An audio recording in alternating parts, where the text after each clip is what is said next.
and you've got a book that you can read. You got some homework to do. So, anyway. You got some homework to do. Like the video, subscribe, pause it, go read, buy my stuff, come back to the video, and then... What up, world? It's your boy Trees Trim signing on, screaming, go get the money. And welcome back to another episode of the Hotseat Podcast, where we're always putting a spotlight on entrepreneurs, small business owners, black-owned businesses, artists, musicians, athletes, etc. in our community.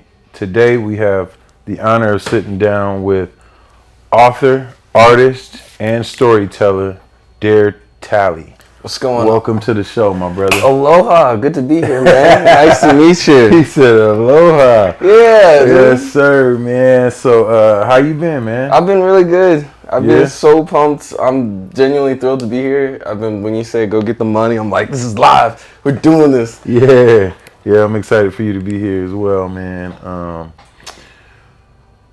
If you ever seen an episode, we always start off with one question, man. It's who are you? So give us a little bit about your background and let people know a little bit about yourself. So who I am is Talley. That's dreams are really expectations. I am a 28-year-old East Coast born, West Coast raised artist and author. I'm all about storytelling. I'm all about kind of the idea of individuality, overcoming comfortability and just conformity all itself. I'm more of a proponent of like do what you want, and I do that through my art, my storytelling, and my writing as well. Dope. Okay, man, so we got this book. Yes. City Samurai Stonecutter. That is my book. Yeah. Okay. I'm excited to talk about it. We got it right here too, by the way, man. So, you know what I mean? You can definitely go check this out. But tell us the concept for the book. Give us a little bit of information about what to expect from the book. So what to expect from City Samurai Stonecutter. It is a legacy book. It's about the son picking up after the father. It's a real big kind of mirror emphasis to the story with my father, as my dad. He's a military man himself, and so the main character, he, of course, big surprise, black kid, he loses his father, but it's not for the typical reasons. It's really a huge proponent of the story, but also like the effects of the fatherlessness aspect is what shapes his reality around him. It's big sci-fi, it's big action, and it's just like pro-black fun. You know what I'm saying? Fire. So like Afrofuturism, the satire, blaxploitation films, all of that are huge highlights in it. Dope. Okay, so I'm pretty sure the process to creating a book isn't the simplest thing. Well, I mean, I'm sure it's easy for anybody these days, put words on paper and then just put it online and stuff like that. What I did differently, or what my process was to writing this thing, was like the filter that I wanted to put this story through was highlighting in every aspect of characters, of world, and of the challenges in the world is all about overcoming your struggles with your inner strength, finding that power coming from the pain that you endure and just turning the tragedy that we face into something more triumphant. You know what I'm saying? So when attacking this process of this book, where did you start? Like, what was the first thing the concept you The came first with? thing, it was like 2016, 2017. I was just hanging out with my like dorm mates, and we were watching like Avatar, or we were watching Black Dynamite with Michael J. White, dude. Okay. And so I was like digging that, and I was like, yo, I want to see like a modern day blaxploitation. Okay. And so I was just kind of toying with that concept more and more of like what that looks like for today, because like blaxploitation kind of in the past, but where we look at it today and like more modern technology, all that stuff, how does that face? And that's where in the story, our main character, as he's looking for his father, he is going to be faced with a lot of organizations and structures that are going to be saying, yo, follow the program. And so that kind of rebellious nature, that kind of like standing up for what you believe is right, kind of like following your own path, or, just being a black man in the world, kind of like fighting the obstacles that you see around you, the systematic like structures that are meant to like hold you back, is what this book is about, what it is, and the filter that I put my writing through is that, here's the big challenge. that's relative to all of us. In this book, we mainly face like a gang, you've got this leader who his whole goal is to just kind of make money based off of drugs, like building a gang empire. They're all young kids that he's like utilizing, all looking for money or just like the way to live. And our main character needs a certain amount of money, so it's, let's just work for a little bit and then I'll be out. But that's like what everybody says. Yeah, let me do my thing in this world. Let me use the system and not let the system use me. But it's, that's what I like to illustrate. Nice. Okay, so I know that was a lot. Like, I'm just like... No, but that's good, though, man. I appreciate it. Like, I feel like, the people need to get the most information as possible. Like, when you hear someone, I have a book, that information right there is what's going to draw them into, to me, wanting to read the book, wanting to go get the book. Yeah, if you like the Boondocks, if you like Atlanta from Donald Glover, you're going to like City Samurai Stonecutter. Okay. It's a black man, like young kid, 15, looking for his father in a city of sci-fi and secrets. And so you got like the police officers are running around as like giant pigs, man. It's like an acid trip, dude. That's what I'm trying to it's a fun cartoon version of kind of like what I feel like, black culture kind of is at times, And this book dropped when? So, like, because you started in 2016, Yeah, right? around there. So the process to complete it took you how long? I'll tell you this. The podcast, it was going to be a podcast. Like, I was going to narrate the whole thing. It was going to be a comic book. I wanted it to be a comic series, but what was most important to me was getting the story out. Like, I wanted to, like, actually tell the story and get it done. Mm-hmm. And so that's why I... kind of just put it in the book format and finally got it out last month or so. Okay. This is my first book, so this was kind of just fun to do and get it out there and finally like do something, Yeah. Every time I have a project, it's like, wow, I could do something in this world. Yeah. Do you ever feel like that? Like, no, absolutely. Absolutely. So in the process of creating your own book, what would you say are a couple things that you learned that you could kind of pass on to anyone else that would be interested in maybe writing their own book? Personally, I mean, with anything that you do, I find it just finding the steps. To anything is just time meets effort. It's going to take a certain amount of energy from yourself, and it's going to take a certain amount of time to get it right. You don't know how long it takes, but hey, both of those will get it right. So whatever you want to do, you just have to know that you're going to sacrifice some time, you're going to sacrifice some energy, and you can get it done. Dope. Okay. So, let's talk about the Patreon and the web comic, because you did say initially your first way of bringing this book to fruition wasn't to do it through a book style. It was to do it more of a podcast way, narrative type style. But break it down to us about the Patreon and the web comic. So it's the book itself was originally supposed to be a comic book, like an action comic book. So that's why it makes it so much fun to read, is because there's a lot going on that's exciting in each chapter too. And so what I'm going to be doing right now is building out that original concept of the comic book.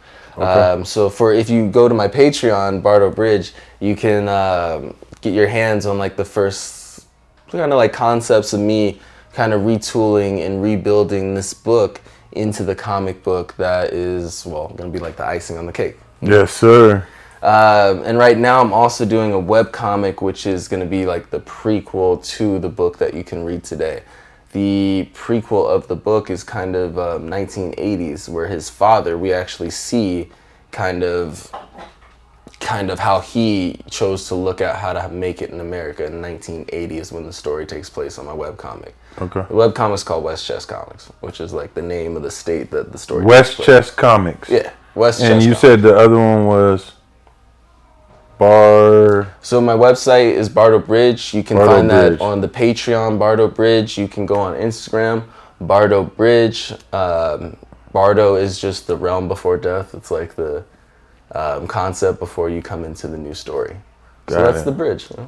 Okay. It's a lot. It's so much it's so much. Yo, check out the book and just have fun I would say lean back, get yourself a drink, and read. It's a fun narrative. Okay. Now, I know I've communicated with you within the time of you creating the book and the process of the book, and you kind of talked to me about how you were able to use AI. Yes. So talk to us a little bit about how you were able to use AI to your advantage in creating or finishing this book. So look, I hate being dumb. So when something new comes out, I have to learn it. Like I gotta figure it out. Like I'm not just gonna be like, so that's what it is. And while I was writing the book is when AI started becoming a huge thing. Like ChatGPT launched and all sorts of mid-journey programs and everything just came out. And so what I was like, yo, let me learn all of this real quick. And I was able to implement it into my book. Now, here's the shaky thing and all that stuff is like, yo, what's real, what's not real, that fun stuff. Is I had a story, I had the ideas of where I wanted to go, but I was really able to use AI to help me both with research for this. It cuts the research process down drastically, and I was able to use some of the art features for like backgrounds and concepts to get better ideas of exploration. Nice. So like, let's say I wanted to create a room of like a high school modern day. It's been a while since I've been in high school, so like what I could use is like AI paint me a picture of what I might see in the room, and it'll come up with laptops. This is just a basic idea, but I ask AI, yo, show me a picture of what you'd expect. I run it through the art programs, and it's gonna start giving me visual models that I can like use and like create my stories in. AI is gonna be a huge thing where it's like, yo, what's real, what's not real. But I mean, how do you feel about AI? I'm like you, man. I really, never heard of AI until you brought it up to me, and this was probably. I was randomly like, yo, check this out, man. Yeah, what was that, over a year or something ago? Something like that. And so since then, it's been becoming real popular. I've seen certain ways they're using it. And I'm kind of like on the fence. I think there's some advantages to it, but then I also understand where people would talk about with being original and authentic and all that stuff. But I really feel like AI kind of can get you there, but at the same time, like if somebody can come out, use your voice, use your thoughts, so that's where the battle of what's real and fake goes, and we're already battling that anyway. Well, how would you use AI, or would you want to use AI? I think that's the crazy question. Is like, do you want it in your personal life? I mean, I guess I'm not educated enough to know where it would be an advantage in my life. I'm a barber. I can't use anybody to do haircuts for me. I can't. No. I thought you said yeah, you can. I'm about to say let me know because I'll be off all week getting money. You know what I mean? But no, it's more for like scheduling. Like, so tell me this: for the average person that is not educated in AI, give us a little breakdown of where you think the advantages are to using it. I'll say this. People were afraid that robots were going to do the jobs of like manual labor, like lifting rocks, cutting trees, like the outdoor stuff. But what it's really doing is just invading more of our television, our news, and like our more auditory and like our books and things like that. Our media. Okay. Yeah. Which is kind of crazy because that's what we depict as real life, like both on news and both on. So AI is supposed to expedite the hard work of doing actual research and like actual stuff. So it's just polluting.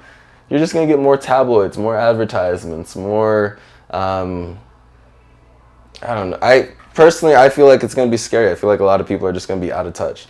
Like, how do you know if this image is real, Or how do you know if you're connecting with a person or not? Yeah. It could be somebody easily just taking somebody's Instagram, creating a whole profile and account for them, and then reaching out to those followers of that Instagram account. Right. And now that person thinks, oh, this person's talking to me, or something like that. So that's like identity. That's like a huge identity theft situation, though, and right? it's gonna invade all sorts of public figures, all sorts of like Hollywood figures, all sorts of people that we see on the internet as real. But so this is the cool part though, is what is that value, or like what does that mean? It means that you and me, our human connection is going to be more valuable. It's going to be more that like friends and family are going to be more important than ever as we get on. It's going to be like live coverage is going to mean something more. Right. So like all the Twitch streamers and like all those people, the video games that doing Twitch, they're going to get more attention.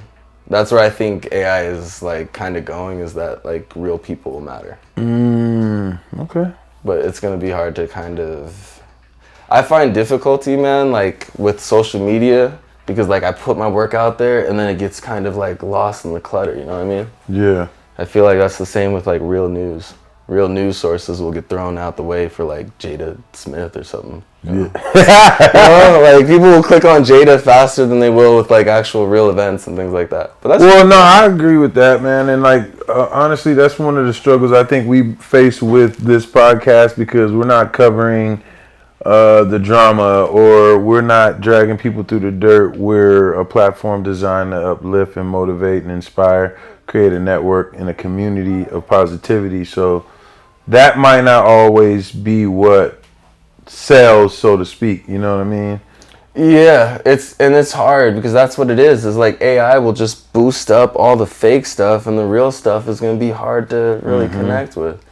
Which is already the case. I mean, you see it in music, you see it in the people with authentic messages in music are not the ones being heard.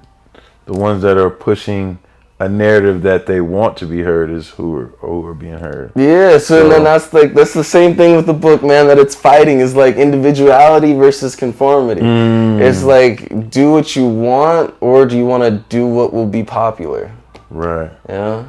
So when you're doing what's popular, you're doing that for money or for cloud or for whatever they call it now. I guess it's like selling out or making a sacrifice. Selling out, yeah, that's what So I respect you, man, for staying authentic and true to what you're doing, and it feels like your book is a lot more than just a book. It seems like it's your why, like in your mission in life as well.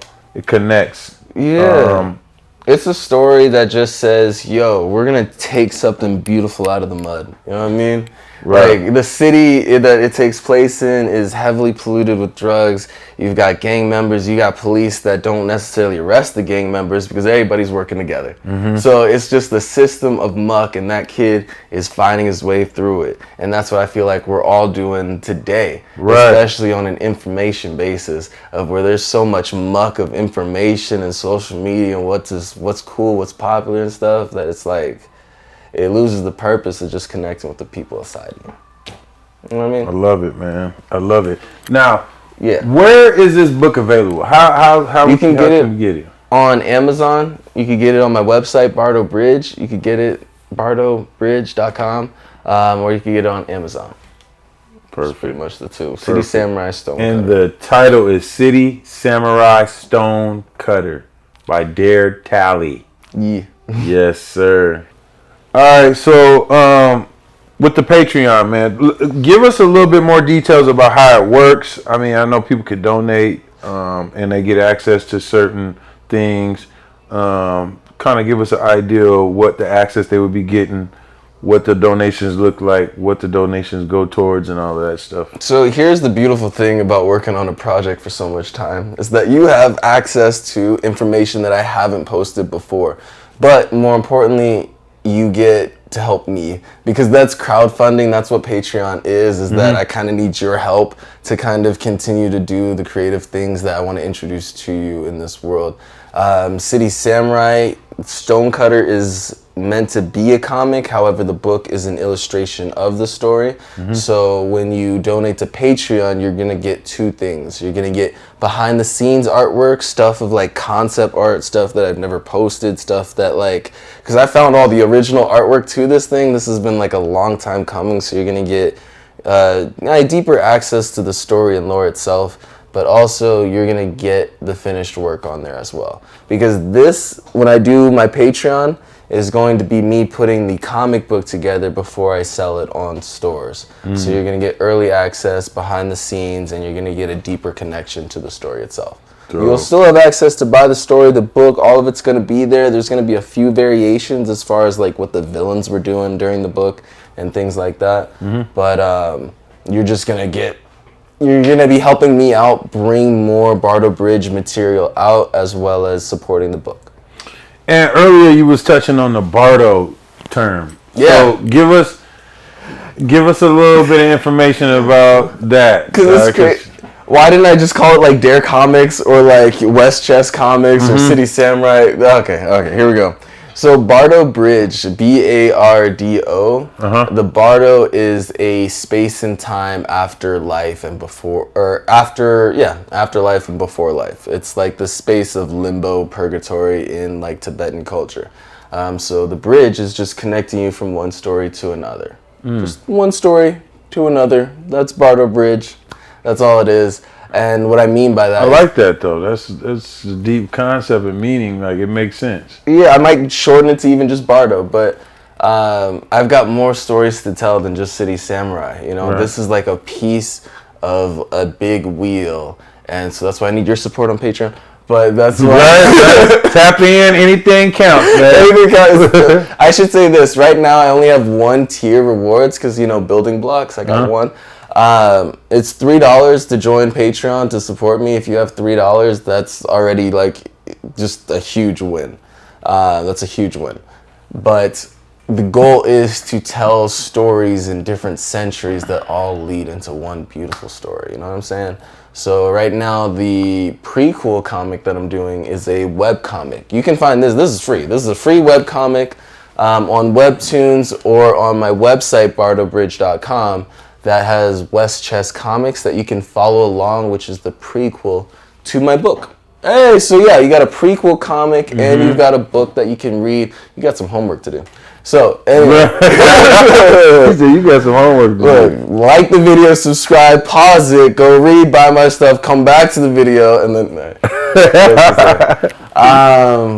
So that's what it is. It's like 1980s. You got a black man in America trying to make some money. He's got a baby on the way because things happen. He's got a baby on the way, and now he's got to make some money. The auto factory ain't working. The doing some underground fights ain't working. And so you got this dude who's like, "Yo, I can make you a little more cash." And so right now he's taking a deal with the devil to make that kind of money. You know what I'm saying?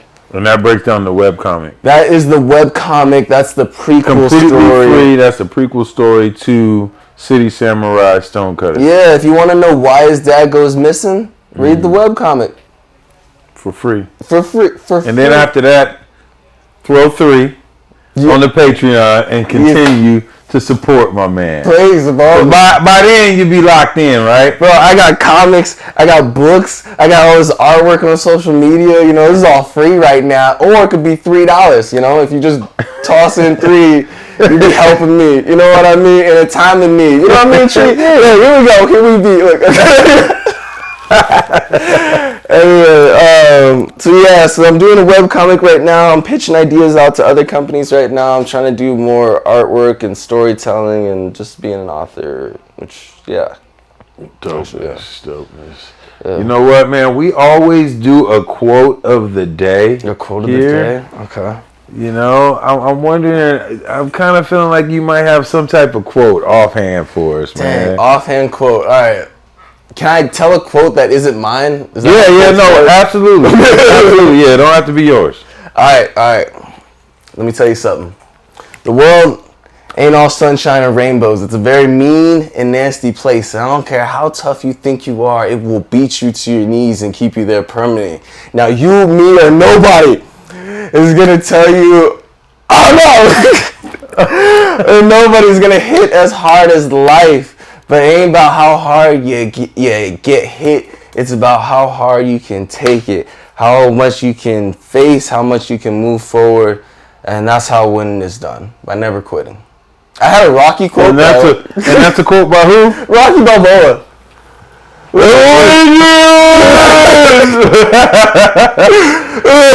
was fire though, man. Look it up on YouTube.